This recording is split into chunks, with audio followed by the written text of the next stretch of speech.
You're tuned in to Nerd Overload, your weekly pop and geek culture show covering movies, TV, games, and comics. Now your hosts, Cody Pinnick, Sam Dunham, and Josh Harrison. Hey everybody, welcome to Nerd Overload, your favorite pop and geek culture show where two's company, three's a podcast. I'm Sam. I'm Josh. And this week we have a special guest with us finally appearing on the show. Parker, welcome to the show, man. Thanks for having me on. Yeah, it's great to have you here. So you've been a listener to the show for years. You've helped us out with the Facebook group. Mm-hmm. I'm really looking forward to getting into some horror movie talk with you. Oh, absolutely. So, but first, let's hit the jingle, and we're going to talk about some things we have been checking out. Check it out!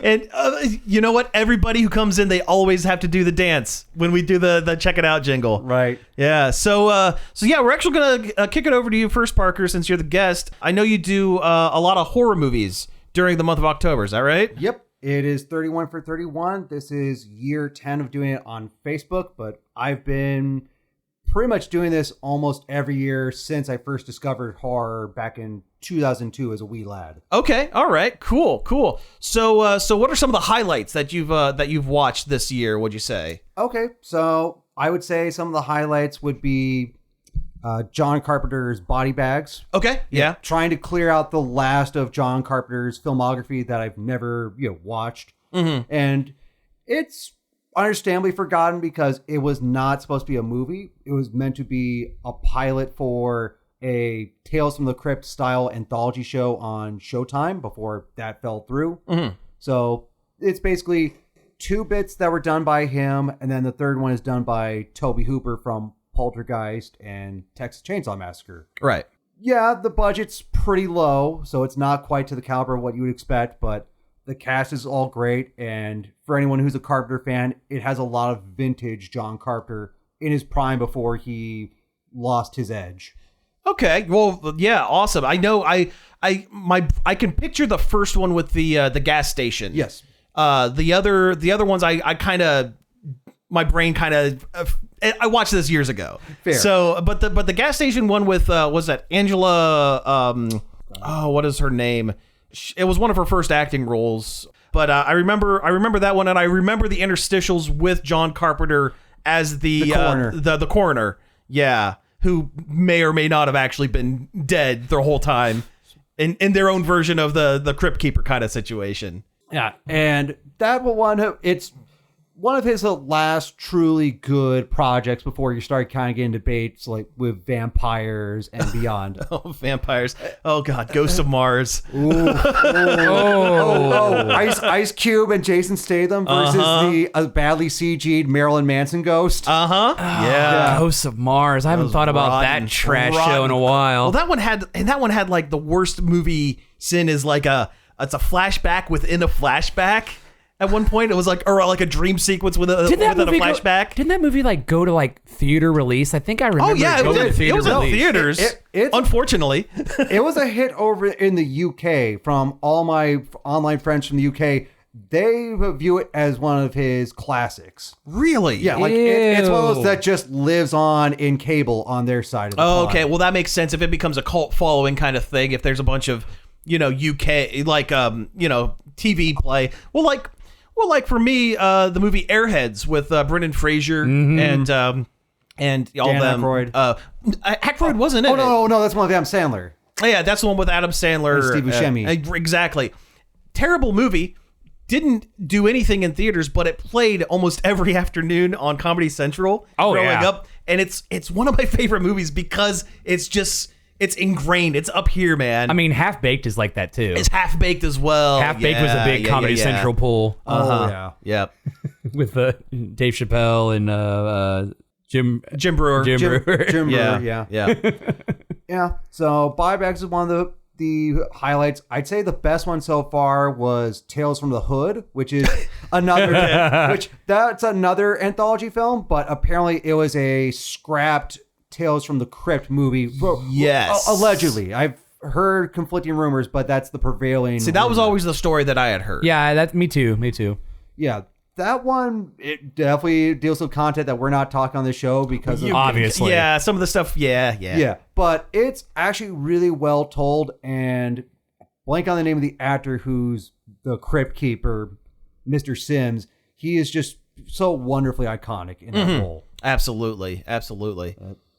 So I don't watch a whole lot of horror movies. That's, and when I do, they're schlocky. They're the bad ones. But I did rewatch. I watched it last year, and I must have forgotten a lot of it. But I watched Studio 666, the Foo Fighters comedy horror. It was fine. It has the misfortune that it came out right before they lost Taylor Hawkins. So it makes it a little weird to on rewatch, of course. But and they're not actors. I mean, they do the best they can. Their music videos are very entertaining, but they're not actors. Especially the one where they're all like they're on a plane and Tenacious D's there. Oh yeah, Learn to Fly. Learn to Fly is like one of my favorites. Video. All of their videos are great. I know. Though. They're all. I just love the Foo Fighters. I love Dave Grohl. Yeah. Oh, by the way, to piggyback on Clarence Williams III. That's who it was. Played Mr. Sims. That's it.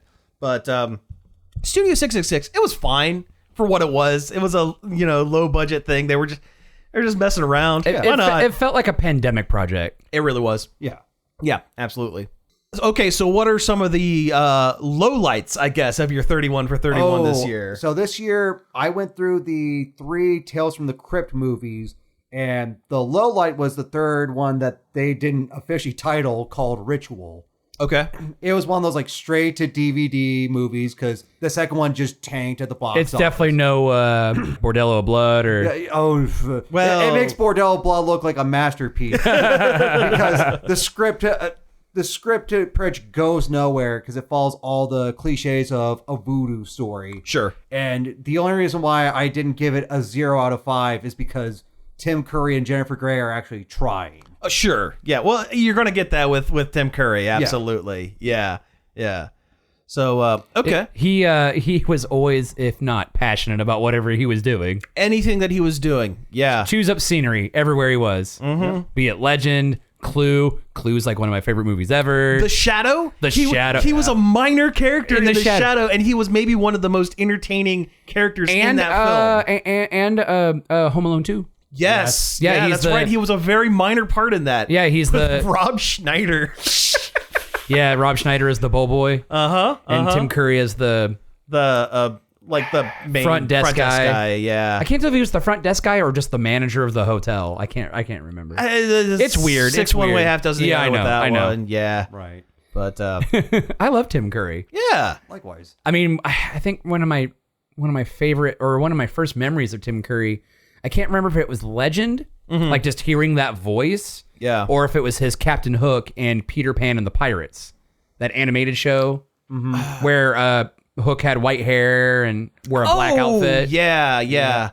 It's always fascinating to me to see how much television voice work you would think that him being as big a star as he was, both the stage, screen, everything. Yeah. He took the time to do animated series voice acting. Like he's in regular show. Yeah. And at least one episode. Mm-hmm. Yep. And I still remember him fondly as a kid watching Wild Thornberrys. Yes. Oh, of course. Smashing. For crying out loud, he was the voice of the villain in Superhuman Samurai Cyber Squad. Yep. Oh man, yeah, deep cut. That one Ultraman ripoff, Yeah, it was an Ultraman, but the Power Ranger ripoff made from a Ultraman ripoff. I'm not even sure if it was an Ultraman ripoff or just another Ultraman in the line. No, he was Gridman, which was made by Subaraya, but it wasn't technically part of the Ultraman line. It was it was a kind of a side story. He just looks like Ultraman. He looks like Ultraman, but the whole deal is, cyberspace thing. So it was different. Stupid. It was dumb, is what it was. But I had so many of the toys. Yeah, same here. Because they were so cheap, because no one bought them, so they marked them down. I know. Like nothing. I remember that Christmas. I wanted the red Dragon Zord. Oh yeah. The yes from that line. Mm-hmm. It was Die Ranger, but I can't remember which one we called it. The Thunder Zord. Thunder Zords. That's what it was. I wanted that so bad, and I was in the 4th grade, and it was Christmas, and it was the year I got my tonsils out. Mm-hmm. I was like, I really want this Power Ranger Zord. And what did I get?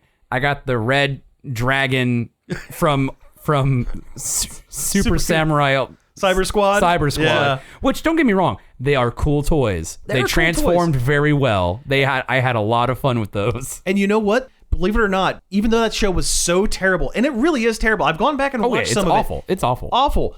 It did have a lasting impression on the Gridman Japanese show that it was based on, because they did that CG animated show that was for Netflix a couple years ago, and which was called SSS Gridman, and SSS stands for Superhuman Cyber Squad. I forgot about that. Yeah. Did that come out about the same time that Bad Reboot came out? Yes, it was. Oh, I watched like the first couple episodes of that, and it was so bad. Yeah. I got to like the episode where they actually go into that quarantine computer server that had Bob and all them in it. Mm-hmm. And I'm like, this is what I came for, not the rest of this stuff. Absolutely. Yeah. I didn't mean to detract from the spooky talk. Yeah, no, totally fine. Yeah, you're good, man.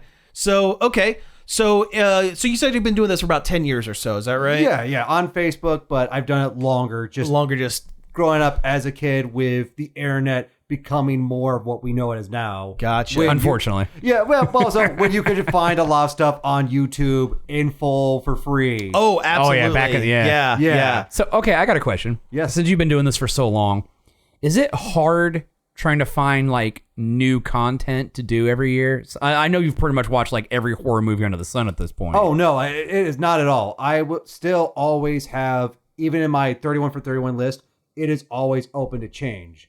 Both on just like if someone messaged me like, hey, could you watch this? Or I just one day see on a lark like, hey, this thing's on Netflix or Peacock or Amazon. Shudder or whatever. Yeah, or Tubi. Tubi is where a lot of those end up. A lot of the more cult stuff. I actually love flipping on Tubi every now and then, because you find some of the weirdest culty stuff on there. And sometimes you find like stuff that like, oh wow, I'm surprised this is on here. Yeah. Like it's something you actually might know. Yeah.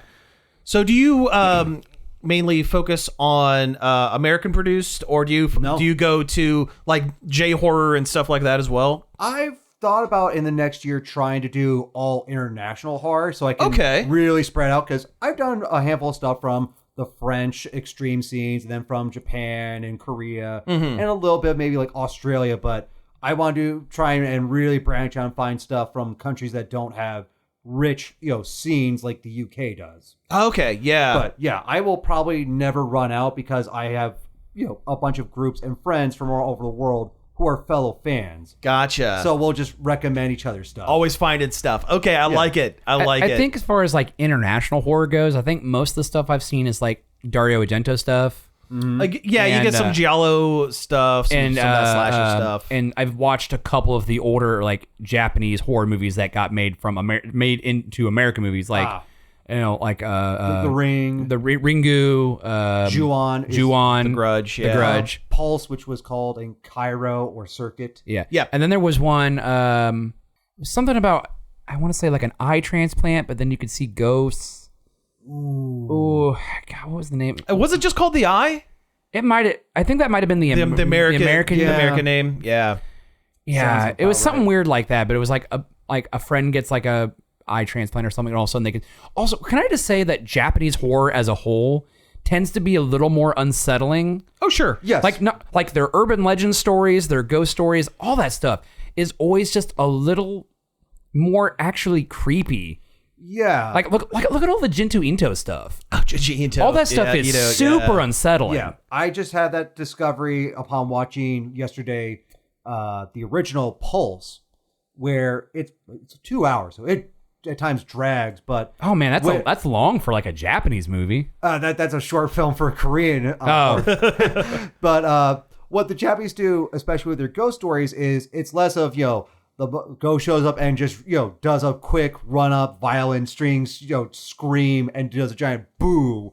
It's more, they're slowly coming through, and it's just the dread of knowing they got you game, set, and match. You can run. You're not outrunning it.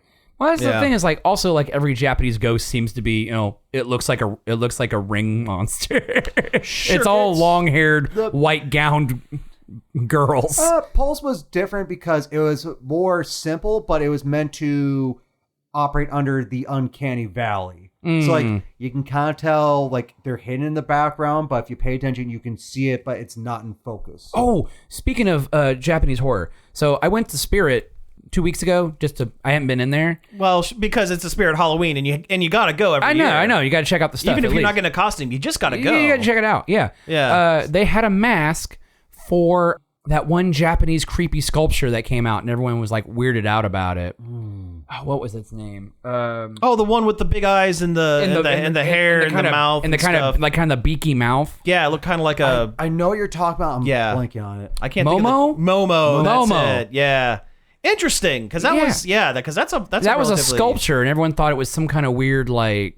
But yeah, it was just some sculpture some Japanese artist did, and it turned into like a whole like creepypasta kind of thing. Well, people started using it as jump scares in their YouTube videos. Yeah. That's what it was. Yeah. I would almost equate the Momo statue jump scare thing to like how the Slender Man exploded years ago. Yeah. It was hot for 2 seconds and then died out. Yeah. Right. Yeah. And then there was like the actual news stories of like those young girls in Wisconsin. Yeah, who attempted to murder their friend for the Slender Man? Yeah, they tried to. Yeah, something like that. But no, as far as J-horror goes, can't beat House. Oh, yeah, the original one. The original one. That movie is so bonkers. And I mean, it's not even that, again, it's not really that scary, but it's just weird. Oh, yeah, I appreciate its eccentricity, but just how truly odd it is. Yeah, like it could only come from that part of the world. I remember seeing that down at the Gateway on the big screen, and it was phenomenal. Right. Well, Josh, do you have any check-ins for the week? Not much really, because I can't seem to break my stride of playing either Fortnite or Call of Duty. Okay. I guess I can talk about their Halloween events. Sure, please. Fortnitemares this year is, in my opinion, rather disappointing. Okay. But also it came at a bad time because the Fortnite Cup was going on too. So that's kind of a big deal within the Fortnite competitive community. And that kind of took like a whole week chunk out of Fortnitemare. But as a whole, like the map has barely changed for the Halloween event. All they've really done is add some ghosts for some chests that have crud loot in them. There's some skins that have been slowly rolling out. Isn't there like an Alan Wake skin? Alan Wake is coming. There's also, and you can get it for free if you pre-order the new Alan Wake game on the Epic Store. That is such a weird crossover. Well, I mean, but then again, the new game's coming out. That's true, and I guess they have done other crossovers, like how the Star Wars. Last Jedi or Rise of Skywalker. Rise of Skywalker officially starts in Fortnite with the Emperor's message. Yeah, stupid. Somehow the Emperor has returned. I know, because of Fortnite. Yeah, he jumped off the battle bus. Yeah, that's it. Anyway, I'm going to Tomato Town. That hasn't been a part of the map in years. It's the only location in Fortnite that I know. I know. Honestly, the game has gotten really good in the last couple years or so, as far as like map changes, gameplay changes, things like that. But that's neither here nor there. But people are getting really excited because there is a Michael Myers is coming as a collaboration skin. Interesting. The leaks and stuff they talk about right now is he's probably going to come out about the 24th, so like next week. Okay. But also that's also when the V-Bucks price hike happens, the in-game currency. Of course, because they gotta. Also, there's a Jack Skellington pack coming out. Okay. And people are pretty excited about that too. Yeah. Well, I mean, of course. Sure. Yeah. I mean, you can't have Halloween without Nightmare Before Christmas, which is funny. Anyway. Which I always call that more of a Christmas movie than a Halloween movie. I mean, the whole crux of the film is Christmas. Yeah. Right. Yeah. I mean, but it's one of those movies, you can technically watch it twice in a season. You can watch it both, but yeah. You can take the Halloween out of it, and you just get a story about a creepy guy who loves Christmas. Who loves Christmas, but if you take the Christmas out of it, you got nothing. You have nothing. So you got nothing. Yeah. No, I understand I can understand your point on that one. Yeah. But Call of Duty is having the Haunting event. Okay. Now, granted, this is probably the last big event before Modern Warfare 3 comes out in November. Also, the fact that I played the Modern Warfare 3 beta, which is, I guess, is technically my check it out, really. And I do not feel like it's worth the $70. Really? It really felt like more like a DLC or a big patch. They didn't innovate. Yeah, there's not enough. Yeah, there's new maps, there's some new weapons, new movement's a little different. It's a little more fast paced. You know, that's how I felt about Splatoon 3, honestly. Yeah, I could not. I had a hard time. So it feels like just a glorified reskin. Yeah, especially since everything you've got in Modern Warfare 2 is going to carry over to Modern Warfare 3, which I'm glad, because all of their store stuff is super expensive. Sure. People can dog on Fortnite, but the Call of Duty stuff is very expensive and a lot of it is I hate it so much. Well, let's face it, games as a service I know. by and large is just That's what I was getting ready to say. Yeah. There are so many microtransactions. Yeah, you don't have to buy them, but I feel like there's so much, and there's so much stuff they've tacked on that actually gives you advantages in game. Oh. Especially if you play like their DMZ mode, which is not quite like Warzone, the Battle Royale, but it also is you jump into a map with other players and, you know, play toward completing your own personal objectives. Mm-hmm. And then you try to find a helicopter and get off the map before you die, so you can keep the stuff you collected and carry over. Okay. But there are certain packs you can buy with real money that give you advantages in that mode. Well, that sucks. Like, you'll get special gear or gear that's harder to find, like gas masks and things like that to help you survive better. It's kind of cruddy, and it's really unfortunate. Yeah. But I feel like there's so much microtransaction stuff. The game should just be a free-to-play model, like pretty much everything else nowadays. I agree. If you're going to have microtransactions and games as a service to the point where you can't play without spending money, you shouldn't be, or at the very least, charge $20 for the game. Yeah, don't instead charge. of you don't charge it a full price game and then microtransactions. Yeah, right. Exactly. The new Mortal Kombat 1 is like that. There's a lot of microtransactions in that, and despite the game being a $70 game, in order to have the opportunity to unlock everything, including DLC, you're actually paying upwards of about $150. Yeah, and that's the thing I don't understand. And each DLC character is $10 a character in that pack, and there's 5. Yeah, the first DLC pack for Mortal Kombat 1 is $50. Oof. Yeah. No, thank you. For Ermac.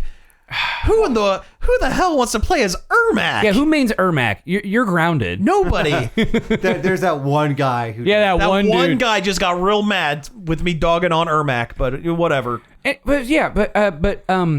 DICE and Battlefield kind of proved a point during the beta weekend last weekend for Modern Warfare 3. They had a free weekend for Battlefield, what do they call it now, 2049 or whatever? Yeah. The newest Battlefield. Here's the thing. A new Battlefield does not come out every year. Here lately, a new Call of Duty has been coming out every year. It's becoming like sports games. It's getting bad. Because people know, they know people will buy it. I know.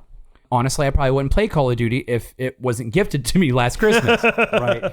So, I don't know. I feel like if you're gonna pile on microtransactions, that's the reason Fortnite's so successful. Epic made a free game, and they make all their revenue off people buying skins and collaborations. Sure. They add nothing to the game as far as gameplay wise goes, for the most part. I mean, yeah, you can probably cheese some stuff with like colors and stuff and blending into the environments. That's a big problem in Call of Duty right now, is some of these newer skins they almost give you an advantage. They're at times game breaking. Almost, yeah. Like right now, part of the boys stuff they had in Call of Duty, Black Noir, is almost impossible to see. I can believe it. The skin is so dark, it blends in so well. Plus, that game has a pretty muted color. Well, sometimes anyway. Some of the other skins have like these weird light glow effects that you can't turn off, and they make you almost like they walking target. Yeah, exactly. But there's a skin in the new Battle Pass for Call of Duty, because the new Call of Duty Battle Pass is all spawn themed, completely. It's like it's got multiple spawns, the clown, the violator. There's a skin for the character Gaia from the comics. Okay. And people have dubbed it Evil Groot, even though it looks more like just what Groot looks like in the comics, where he just kind of looks like a wicked tree. Sure. That's the thing. People are too used to like movie Groot, where he's cute and stuff. But Groot in the comics is actually kind of unsettling looking. But that's, you know what, that's okay. I know. It's all right. Yeah. But Gaia itself is almost impossible to see. You have all the branches and stuff that forms the body but you can see right through it. Interesting. So at times it is when the battle pass first came out, and I was playing the day it dropped, and the first time I ran into it, I was like, oh man, that is really hard to see. Like, I didn't go online and cry about it like pretty much everyone else, but sure, I was like, man, that does make it difficult. Yeah, like I said, there are some instances where it's almost pay to win, because it is just makes it harder to compete with some of these other looks, I guess. Right. Versus me running around as bright blue and purple Skeletor right now. Though, like I was telling you off mic earlier, I really don't like the voice. I wish they could have gotten Alan Oppenheimer to do it. I understand he's very old. But he still goes to conventions and he still throws the Skeletor voice on sometimes. Right. He could have literally phoned it in. They could have bought a couple of cameos and gotten him to do all the voice lines. They got Keith David to voice Al Simmons / Spawn. Sure, yeah. Ooh, great choice. Obviously, it's Keith David. But yeah, that's pretty much been my check it outs is online shooter boys stuff. Gotcha. Well, cool. All right. Well, hey, I tell you what, we're going to go ahead and take a break here, and when we come back, we're going to jump into a bunch of news. We're going to talk about some movie trailers. We're going to talk about some pretty heavy stuff with the Sag-AFTRA. Oh yeah, that situation keeps turning. I believe this is what they call in the industry a teaser. I'm trying a new thing. All right, so we'll be right back.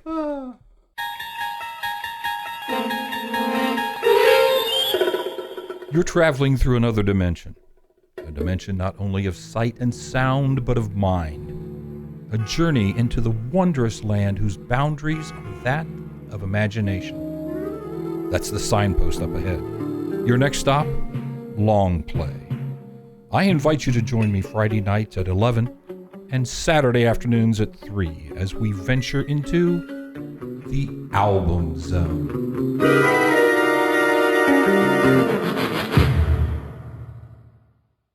Hey, we're back from the break, and I guess here's some news. Nailed it.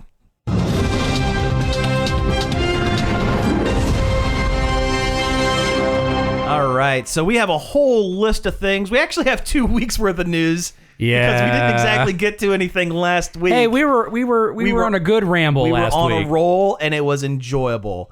So it was great still. And this has been our segment where we toot our own horn for a minute. But no, we're gonna first thing we're gonna jump into, like we teased before the break, we're gonna talk about this SAG-AFTRA actors strike. So it has been going on for quite a while. Of course, and more and more unions have been joining it. Yes, that is, yeah. And I'm actually looking for some voice acting video games to join the. They've been talking about it. They've been teasing it, yeah, which is going to be really interesting if that happens. But so yeah, Parker, you've been reading up on some updates on it, right? Yeah. So currently, what just came out yesterday from SAG-AFTRA on strike is for their members to follow some certain guidelines for the Halloween season. So what's been catching a lot of people's attention is avoiding certain current trending properties for costumes, like Barbie and Wednesday Addams were the ones specifically mentioned. Right, because it could technically be strike breaking, because it could be looked at as promoting stricken works. However, it does state that you are encouraged to dress up as characters from non-struck content such as animated TV shows, most likely much older ones. Right. So you're going to see a lot of Universal monsters and a lot of classic costumes, but nothing new this year. Right. Gotcha. And that actually leads me to something I saw. So apparently you cannot dress as Elvis from the Elvis biopic that came this year, but you can dress as Elvis from the Priscilla Presley biopic that is an A24 film that is coming out. Figure that one out. Huh. Technically. Okay, so we can do different interpretations of a real life person. Right, yeah. You just have to walk around saying, no, it's okay, it's from the A24 film. Or Bubba Hotep. Yeah. Or Bubba, there we go. That's some good stuff. That's a classic movie. Oh, I know. Plus it's Bruce Campbell. Yeah. Bruce Campbell with Ozzie Davis as JFK. Uh-huh, yeah. That movie is wild. Mm-hmm. But it's wonderful. Oh, yep. It's Bruce Campbell. Right. I'll watch just about anything with Bruce Campbell. Anything older with Bruce Campbell. Some of his more recent things, he was fine on Burn Notice, at least. Did either of you guys go see Bruce Campbell when he did Bruce-A-Rama this spring in Cleveland? I saw that he had done it. I didn't get a chance to go. I went to the Columbus one. It's a mixture of Q&A, trivia contest. So basically picked like 5 people in the audience based on who got the highest scores in the initial round. And basically it'll keep going until there's one person left. And as you would imagine, Campbell, he's just, taking a few jabs at people in good jest. Oh, he's the perfect showman. Oh, yeah.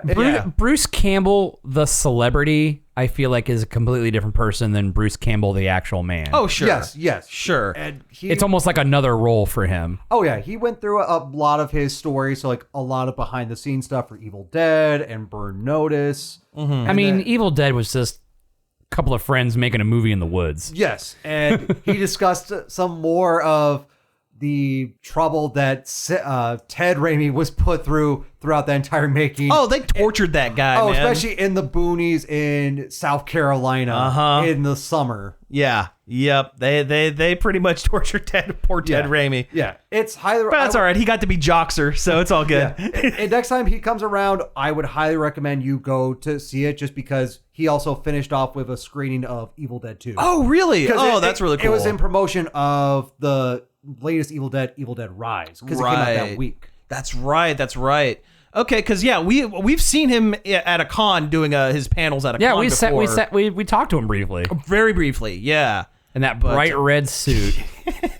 Remember that time where we used to take photographs of people in cosplay and put it up on our social media for the website? And I was taking a picture of a group, and all of a sudden, just out of nowhere, a bright red flash runs up behind, grabs a hold of the 2 people that we were taking pictures of, and he like points at the camera and takes it, and then is gone like a flash. He photobombed. It was the best photobomb ever. It was the best, and the looks on the 2 guys. We didn't know the guys we were taking the pictures of. They were just people in costume. Yeah, they were so starstruck. It was amazing. It was like the one guy was like.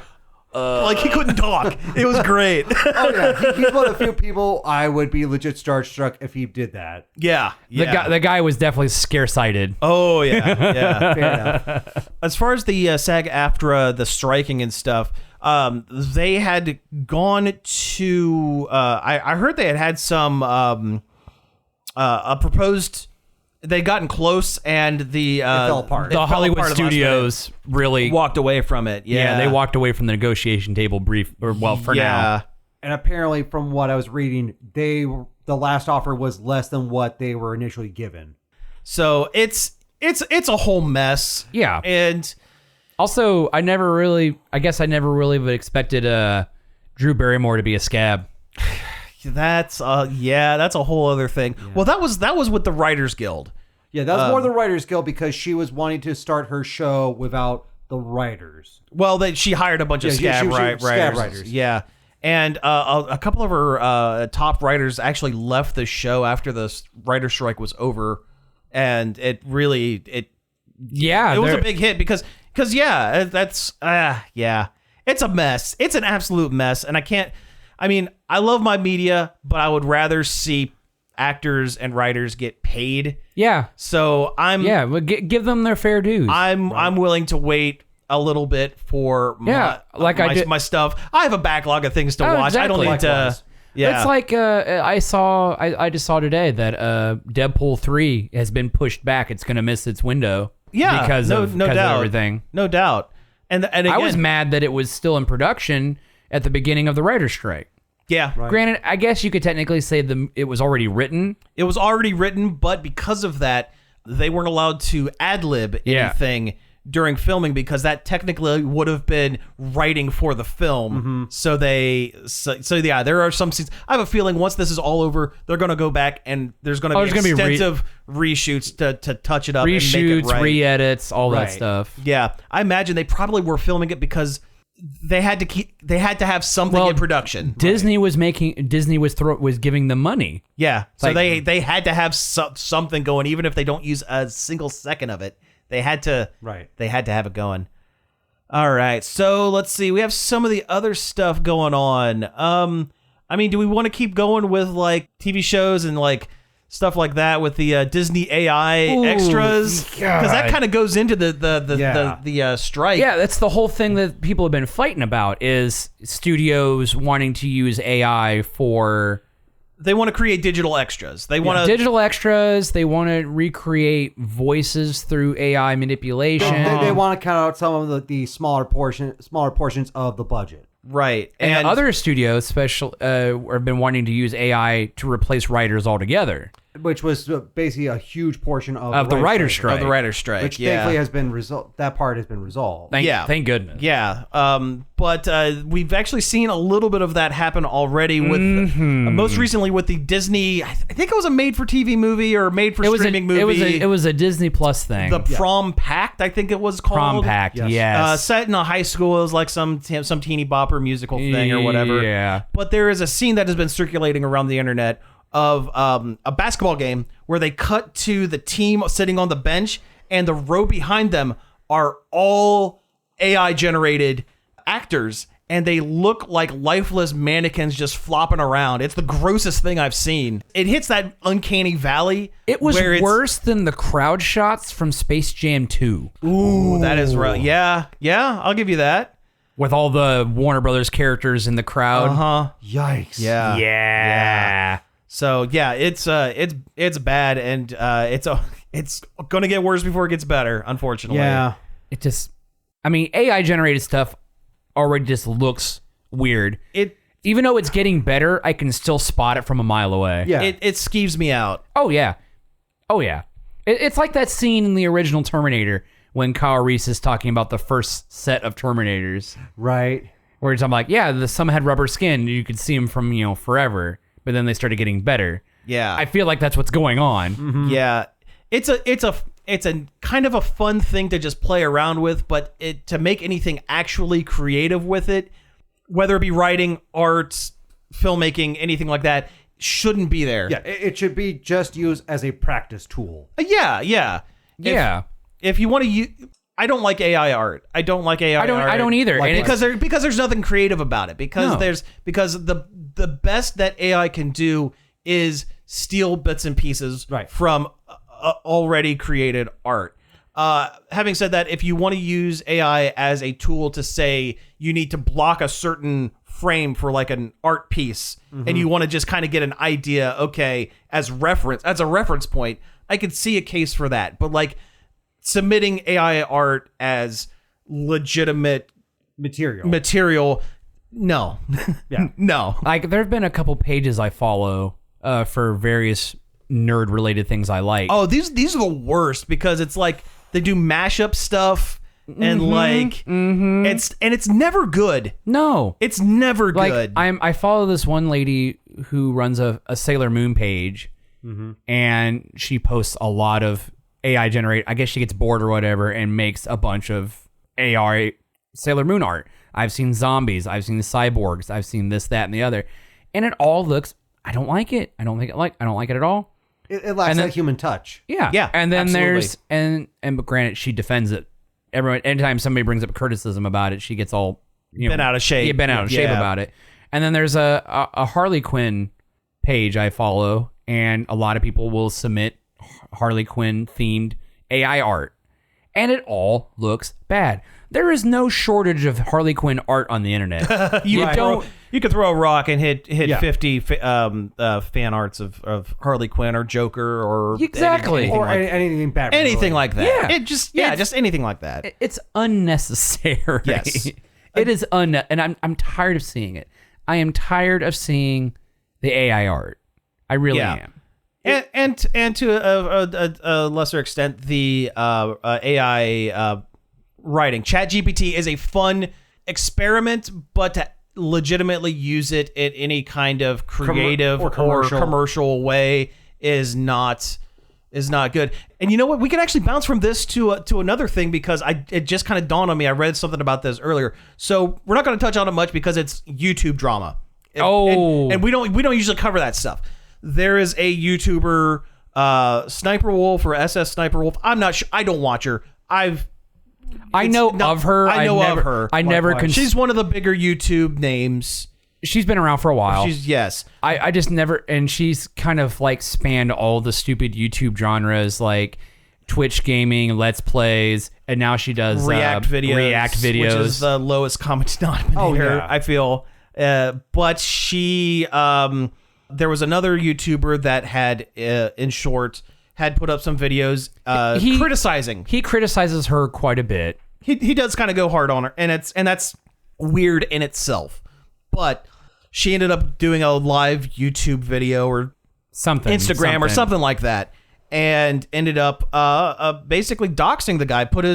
Was standing outside his home and took pictures of his house and put his address on while the he internet, was home, while he and his wife were home, for her fans to basically saying, harass this dude. Hey, come and harass this guy. Oh my God. And getting into the AI thing, tying it all back together, people have been petitioning YouTube to cut her monetization because she broke the law using her YouTube account.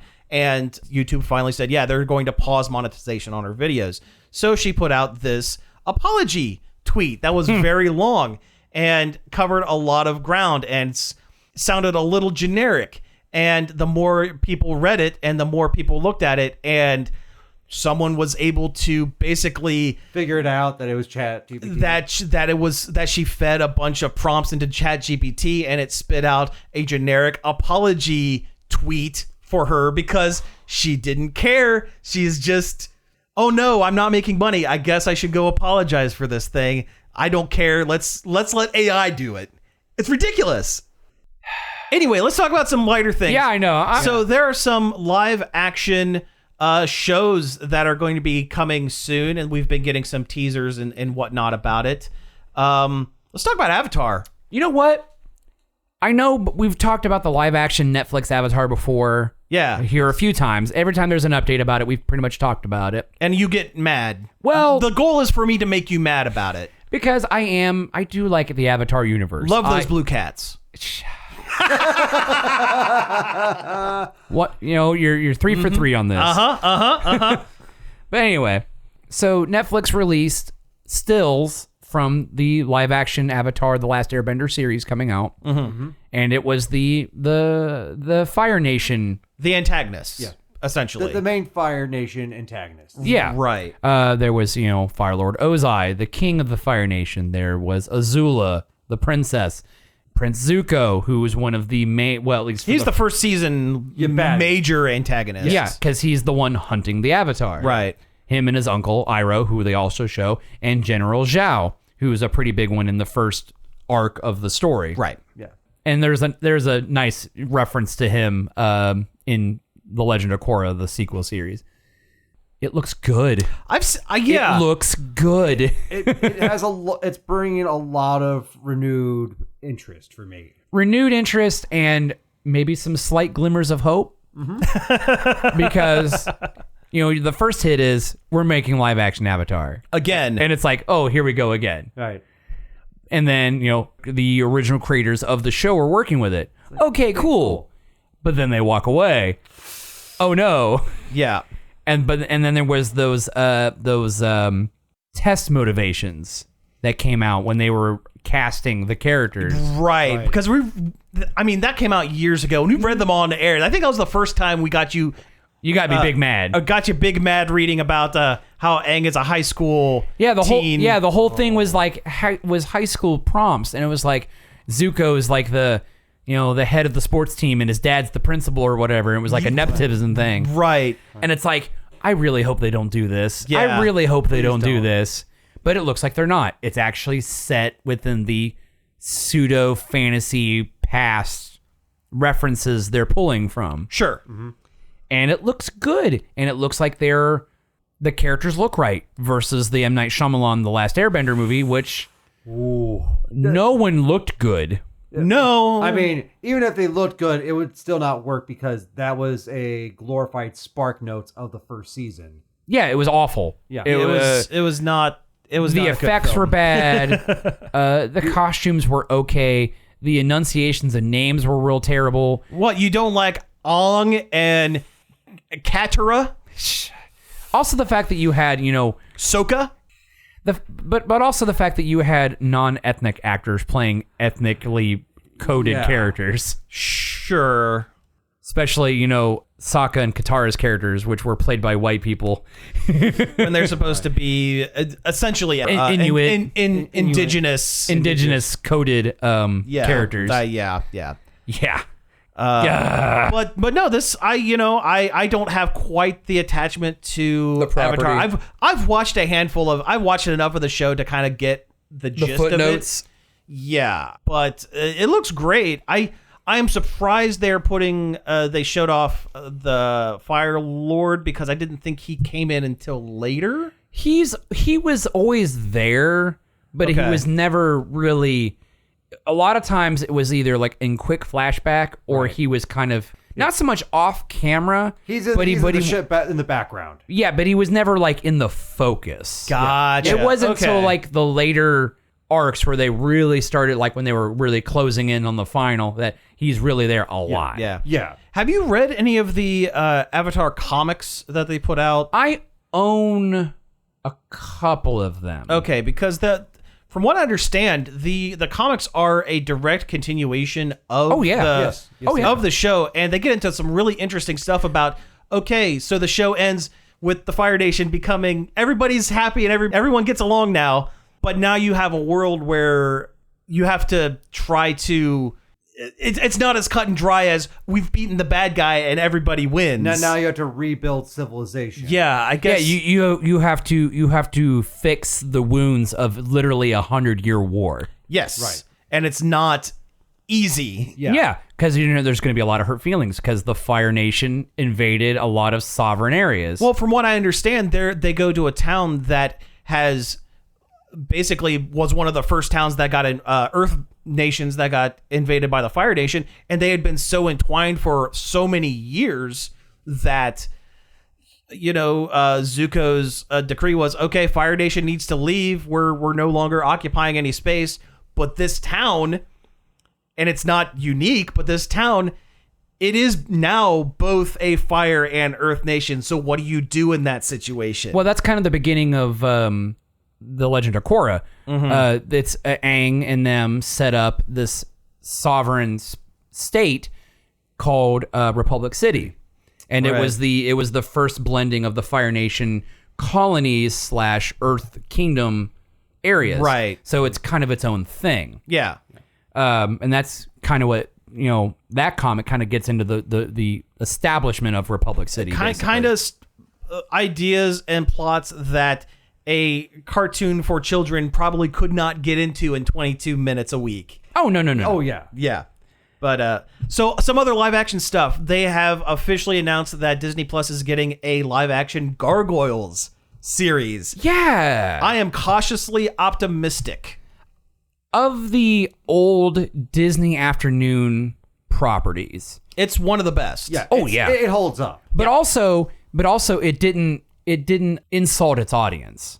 They touched on some pretty serious stuff. It had a darker tone than a lot of things. Well, it was a direct reaction to Batman the Animated Series. Yeah. Oh yeah. It was definitely Disney's take on. Well, they have said that the original show creator had said they came to him going, we need an idea because DC and Warner just put out Batman the Animated Series and people love it. People love it. Can you do something like this? And the creator had originally come up with a Care Bears style version of the Gargoyles that he had pitched in the mid 80s that didn't get picked up. So he reworked his original kidified version of it into what we have today. Because Gargoyles is great.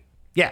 Except for that third season. Well, the Goliath Chronicles are terrible. It's not great. But anyway, there's not a lot of news about it other than it's happening. But with the amount of money and time that they have pumped, Disney Plus has pumped into some of their other limited series. Mandalorian, Ahsoka, Obi-Wan, mostly the Star Wars stuff. Mostly the Star Wars mostly stuff. Star Wars. But I'm cautiously optimistic. I mean, they definitely feel like they're getting their strides in. Yes. Like, Mandalorian was obviously gangbusters. People loved it. Oh, yeah. Yep. Book of Boba Fett, people are kind of lukewarm on. Obi-Wan, people loved it. I still haven't watched Ahsoka, but I've heard a lot of mixed. That's the hard thing. Mixed things. It takes a little bit of time at first, but once it picks up, it picks up. But also, I mean, for fans, Ahsoka seemed to ring really well. Other people coming into it were like, who are all these people? Because they didn't watch Clone Wars and they didn't watch Rebels. Right. And Ahsoka was essentially live-action Rebels. Yes. Yeah. It is definitely for the fans. Oh, yeah. I love gargoyles. I really do. So I really hope they do it justice. Yes, it's going to be difficult because some of the voices, I mean, a lot of the voices are pretty iconic and are intrinsically tied to the series. Oh, yeah. Jonathan Frakes is one of the main big bads. There are so many next-gen actors. Right. Oh, yeah. Marina Sirtis was Demona for the entire series. Yeah, Counselor Troy. Yeah. Counselor Troy was the evil gargoyle. And she gets to do so much more in that than she does in Star Trek. Oh, yeah. Counselor Troy is really slept on as a character. Yeah, sadly. Yeah. I mean, but also you got to think, Next Generation started in the late 80s, carried through the 90s, and really bloomed what I think is the great timeline of Star Trek. Because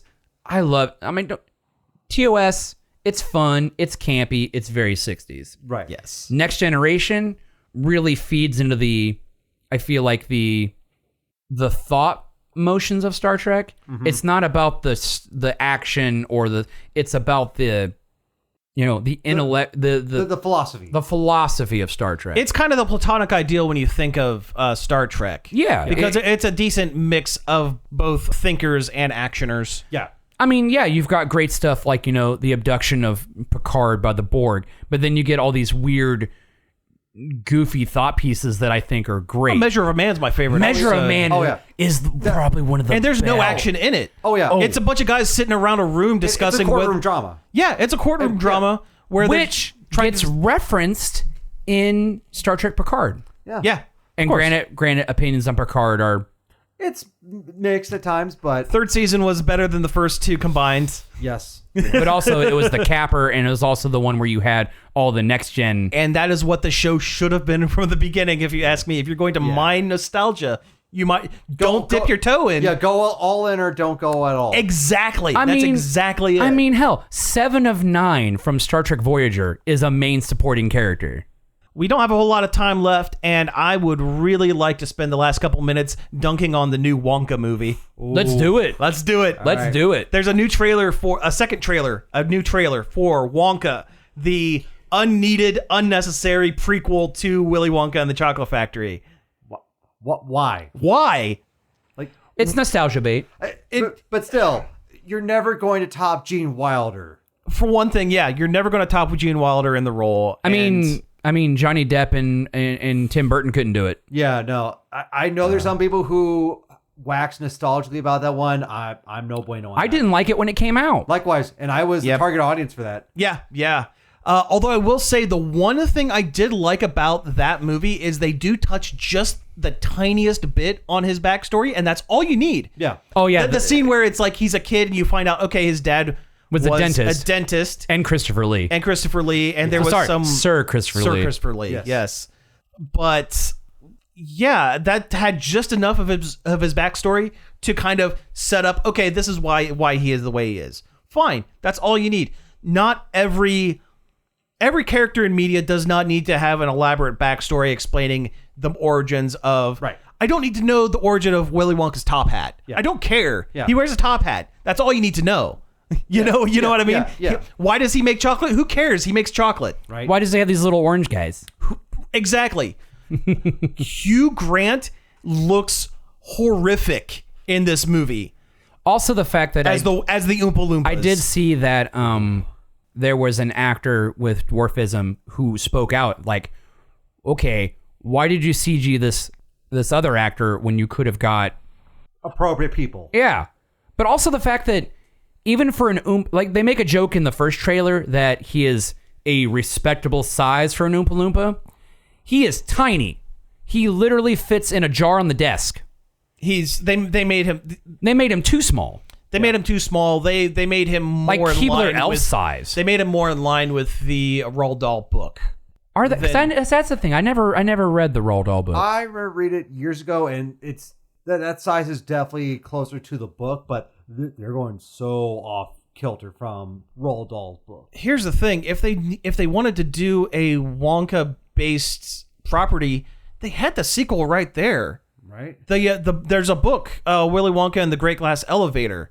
It's a whole sequel where Charlie and Wonka and all four of Charlie's grandparents go on a weird time travel-y adventure in his Great Glass Elevator. There's a whole horrific scene where the grandparents start aging backwards, and once they hit negative numbers, they turn into ghosts. Ooh. It's wild. Ooh. Yeah, they become negative baby ghosts and then start aging in reverse and become older ghosts for a while until time speeds back up and gets them back to where they need to be. Ooh. It's wild. It's a wild book. And that's definitely more in line with the Gene Wilder Willy Wonka, where there are moments of true unsettlingness. Yeah. Like the boat scene? Yeah, that it hits way different as an adult. Oh, yeah. It does. It really does. But yeah, and I think the worst part of it, I like Timothée Chalamet as an actor. I think he does a great job. I liked him in Dune. Mm-hmm. He's pretty stoic in Dune. Who's he playing Dune? He plays Paul Atreides. Oh, okay. Yeah, he is Dune. He is Dune in Dune. Yes, he is Mr. Dune. But I thought he looked familiar. I couldn't place it. You need someone with a real whimsy to him to play Willy Wonka. Someone who can be both childlike and mature, and you have to have someone really special to play the part. Spontaneous. Yes, that's a good way of putting it. And Timothée Chalamet, he can do many things. He's not a silly guy, and you'd need kind of a silly guy, Yeah. It just doesn't work. So who do you think would have worked? Oh my gosh. 'Cause that's the thing. I can't really think of a living modern actor. That is a really good question. Because I feel like the wildness of some of these great older actors, people don't come up with this stuff anymore.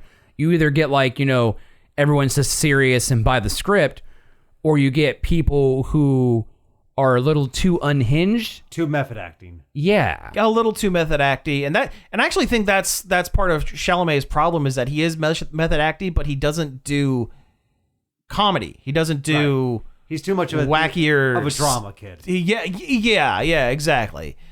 Boy, I had one for this, and it's gone. It's absolutely gone. But I've stumped the room. You have stumped the room. It's completely gone. But there was someone who I was like, okay, this would be a halfway decent. Well, it's gone. Whatever. Anyway, this movie shouldn't happen. It's nostalgia bait. That's all it is. It's the same thing for me with the new Exorcist. You're never gonna hold a candle to the original one. Well, no, of course not. Yeah. You may as well be making another Jaws. Yeah, exactly. And I mean, you not to say that you never get quality out of reboots, remakes, nostalgia mining, because you can. It does happen. Oh yeah, Barbie. Barbie's but a very Barbie good... also went way off the beaten path. That's very true. Barbie was fantastic. Thank God for it. Barbie was probably one of the That's a highlight. Definitely one of the most entertaining movies I've watched in the last couple years. Yeah, in a theater, especially. Hell, my wife loved it. Oh, she's like, like we left and she goes, that was probably one of the best movies I've ever seen. And it was good. Yeah. It was good. Yeah. And they don't try to set it up for a sequel or anything like that. It's just leave it be. Yeah. It was great. Yeah. All right. Well, hey, we've actually hit time, so we're going to have to wrap things up for the week. Again, I want to thank Parker for being on the show. Hopefully, first of hopefully multiple times back. Well, we're definitely going to have to do an annual October. But absolutely. Absolutely. I mean, it's definitely your time to shine. Yeah. Oh, yeah. I'll be sure to try and get some really obscure international stuff to recommend. Fantastic. Good. Can't wait. And I'll probably start recommending where to find them. Okay.